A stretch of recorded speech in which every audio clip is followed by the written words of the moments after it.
we're talking about Double Dragon 2. I just got finished trying to record one of these, and it occurred to me, it was like a painful realization that I haven't played this game in years, and the last time I did play it, I sat down with it once or twice, and that was really it. You got the first game, which I grew up with, alright, and that's a classic. It's got flaws, but it's a classic. Then this came out, which people also really like. I didn't get it till I was a teenager, but good game. Then there was a third one, which I seem to remember more of, and the third one had a lot of problems. Difficulty was crazy. I seem to remember when you would play two players hitting each other was an issue. But the third one generally is not well liked.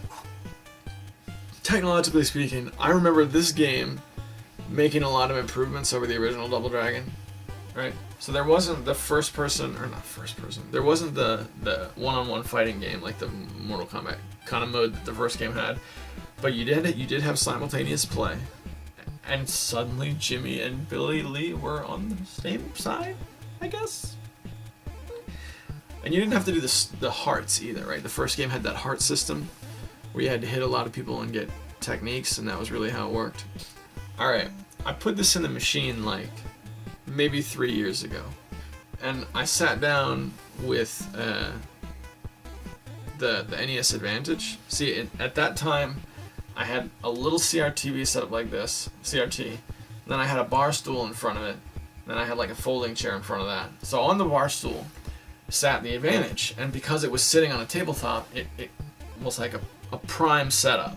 So I was playing everything with the Advantage at that time.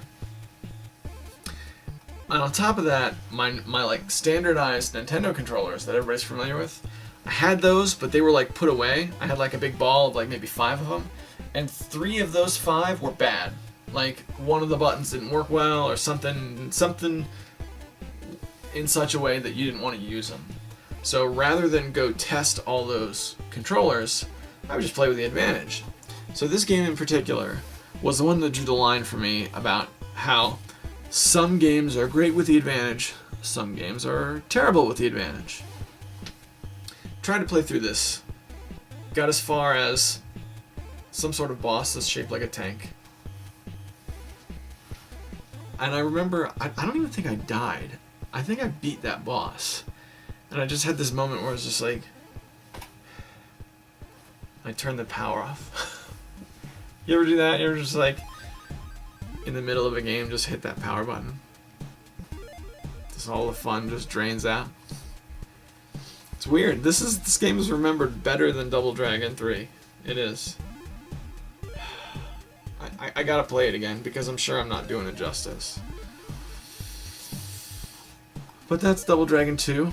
I'm glad I have it. I don't have that third one.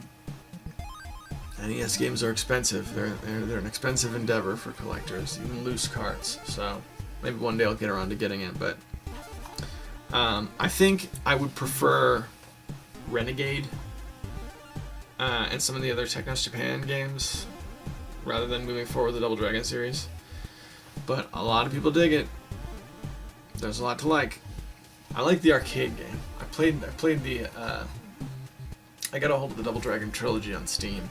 I played through the second game in the arcade.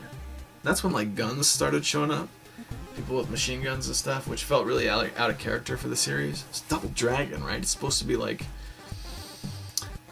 in concept to me, it sounds like a martial arts movie, like a kung fu movie or something. Let's take a kung fu movie and put it in a video game. So I don't know. In my opinion, dudes with machine guns didn't seem to fit the theme.